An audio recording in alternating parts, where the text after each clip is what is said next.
Oh, my stuff all out! Give me my keys! What's going on, guys? Shak-Clips here once again, and today I see some crazy clips of the worst couples I can find. And like always, guys, my favorite clip will be at the end, but in this first one, it is absolutely insane. This judge just found out that his wife was cheating on him the entire time. I have been married for 51 years. Got 2 sons, 42 and 40. Needed to take a test to see if any of us had a kidney good enough for my brother. Found out something interesting. They ain't my kids. They're somebody else's. I do wish I knew who the real fathers were. And they ain't the same. She was bopping a couple of different guys. But if I could figure out who they were, I've been practicing law long enough that I pretty well figure I could sue their ass and get all my money back that I sunk into those 2 deadbeats. He just chaps my ass that she couldn't tell me. I'd probably forgiven her. Maybe not. You know how it is. Yeah, boys, y'all need to go get your own paternity test. You can't tell by looking who's the daddy unless you're looking down at the genetic level. I've been in court thousands of times in paternity suits, and 4 out of 5 times guy says he ain't the daddy. He's right. These women are hopping everything that looks fun. You thought you liked sex. You ain't nothing. Well, I guess that pretty well completes that story. I'll go home, start drafting up some divorce papers, see if I can't get free of that crazy bitch. Now, this is exactly why I feel like paternity tests should be 100% mandatory at the time the baby comes out. This is happening far too often, and this guy can't even sue anyone. He doesn't even know who the father is. And by what this man said, his wife was sleeping around with multiple people because the 2 boys don't even have the same father. This is my call to you guys. If your girl is ever pregnant, just do the paternity test, please. I absolutely love sharing my husband with people.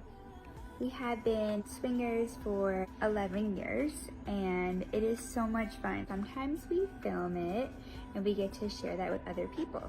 We have been filming before it was our job. It was kind of like our kink. I absolutely love sharing him. I love seeing him get love. I mostly enjoy watching, although I do partake. Pretty much amazing, and I love what we do. Now, I understand people can have their own fetishes and their own things they want to do with each other. However, what is the point of getting married? Marriage was about, being exclusive just to one another, but now it just seems like you still get married and do other things. I don't get it. Reason for your last breakup?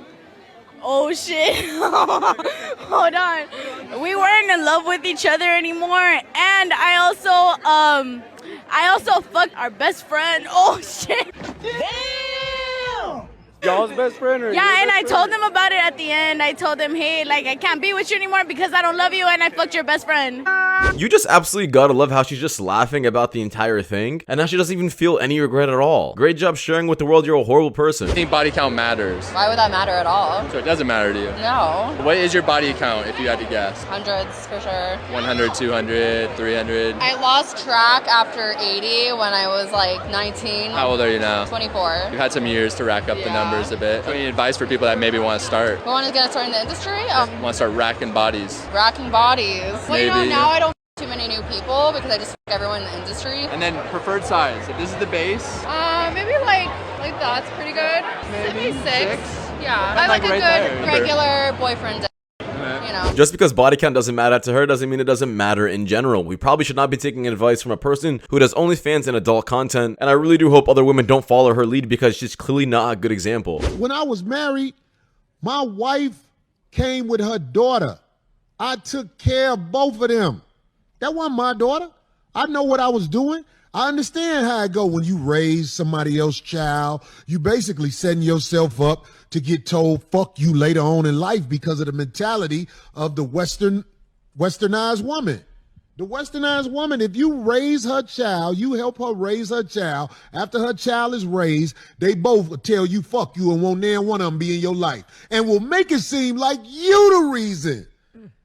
And this is exactly why I say always start your own game, never finish another man-saved game. And that's exactly what it is taking care of a woman who is a single mother with kids. You're better off just going for someone who is just younger, less experienced, and absolutely with no kids.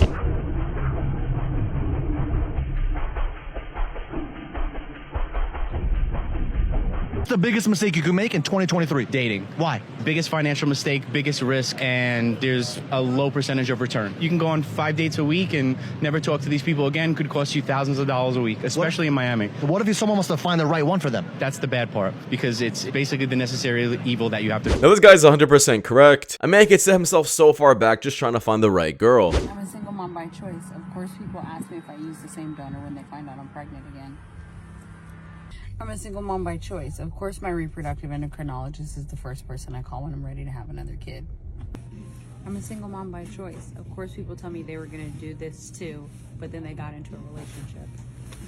I'm a single mom by choice. Of course, people ask me for my embryos as if I signed up for a never-ending pay-it-forward club.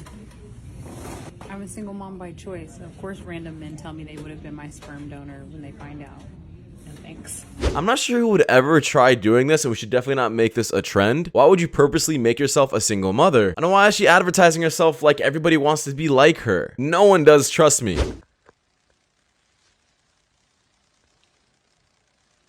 Women will look like this and then complain about a man's height. Let me tell you, if a guy says to you, I want peace in my relationships, if he says, I want a drama-free relationship, if he says, I just want things to be easy, run for the hills. Run for the hills immediately in that moment. Just turn around and walk away. But wait, there's more. I think any man that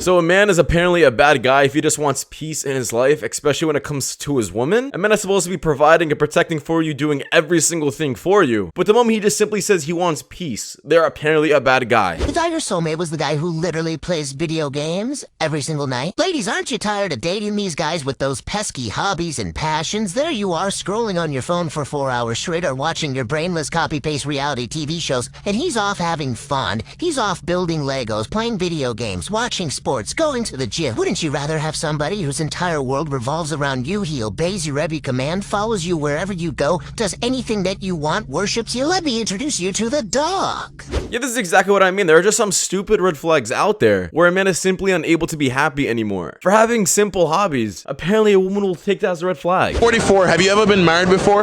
Yes. How long? 14 years. 14 years married.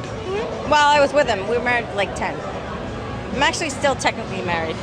But we broke up 5 years ago. So what's it like going back into the world now as a single woman? It's fucking crazy. What makes you say that? Because people, well, men are, there's a lot of liars. Like most of the good people or the good guys are like taken and gone. So now you have to filter through the leftovers. Now the woman is saying that the men she's dealing with are usually leftovers, however doesn't realize that she's also part of the leftovers. It's not gonna get easier the older you get. And sure, men may find you attractive, but doesn't mean they want to marry you. Hold on. I'm chilling. Is your match on this line right here? You going for the still? Yeah, I'm going for the still. Grab the mic and go for the still. Hold on. Oh! Wait. What you want to do? You want to go home with her tonight, or you want to go home with this? I'm going home with her.